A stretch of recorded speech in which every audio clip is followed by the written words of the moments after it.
Yo, what's up Goon Squad? It's your boy FrankieFresh. In this video, I'll be demonstrating on how to get your sources from normal and leveling her all the way through hell efficiently without wasting those precious respecs from Akara. I recommend that you start in the fire tree over the standard lightning tree that many players suggest, unless you're a vet player and know your ins and outs of the game. Using Fireball for your first 32 levels gives you the range and is less mana hungry than the standard Nova static setup. We are starting in the fire tree, and this is the standard fire setup that I recommend before you do your first respec into cold. Start off pumping 10 points in the Fireball as you progress through the game. If you want some extra mana regen, it's never a bad idea to get 1 into warmth. At level 12, you unlock Fireball. This will be your new skill to use. Remember, at level 17, get 1 into Telekinesis, and at 18, put 1 into Teleport. Don't forget to put 1 into Static. It's very useful for bosses while you get through the game. Continue dumping points into Fireball until it's maxed out. At level 30, you unlock Fire Mastery. Go ahead and drop your next 2 skill points here. Now that you're level 32, I'd recommend respecking into Blizzard. Of course, you still want 1 point into Static for bosses, 1 into Telekinesis to unlock your Teleport. Go ahead and start maxing out Blizzard and start putting a few points into Cold Mastery until it's around level 10. Go ahead and save the rest of your points temporarily. You will be putting 1 into Blizzard and 1 into Cold Mastery for each level up. Continue doing this until your Cold Mastery is level 10. Once you get into Act 4 Nightmare, it's time to start working on your Hybrid Fire-Cold spec. Continue maxing out Blizzard and start working on your Firewall spec whenever you feel the urge to. All of your extra points should be going into Firewall and put 1 into Fire Mastery. After Firewall is maxed, it's time to boost up your synergies for Blizzard. All extra points should be going into these 3 synergies. I would recommend maxing out Ice Blast first, but it's up to you.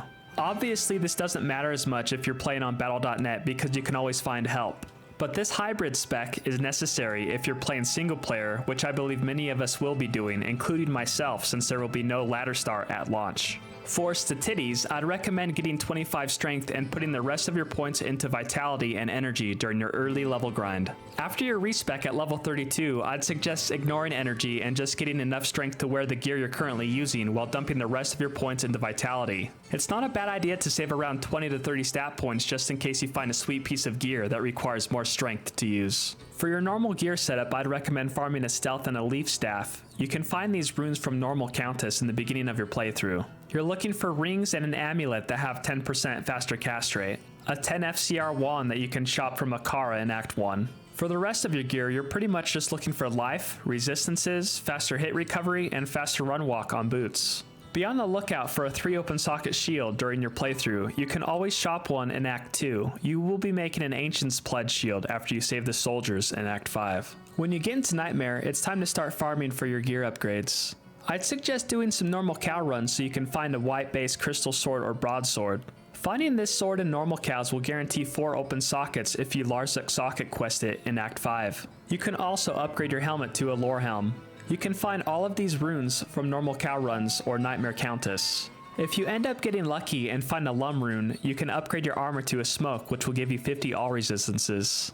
This Rhyme Shield is also a great upgrade if you happen to come across a Shale rune. Your resistances won't be the greatest when you make it into Hell. It's never a bad idea to go back to Nightmare if you find yourself struggling and farm Mephisto for upgrades. This is the character that I'll be starting when Diablo 2 Resurrected launches. I'm giving this sorceress a 7 out of 10 for ease of play. The Sorc is generally very squishy, but as long as you don't put yourself in sticky situations, you should be fine. If you have any questions, I have a link in the description below to my Discord channel. There's so many people in this community that would be glad to help you, including myself. I hope to see you all on Diablo 2 Resurrected, and until next time, peace.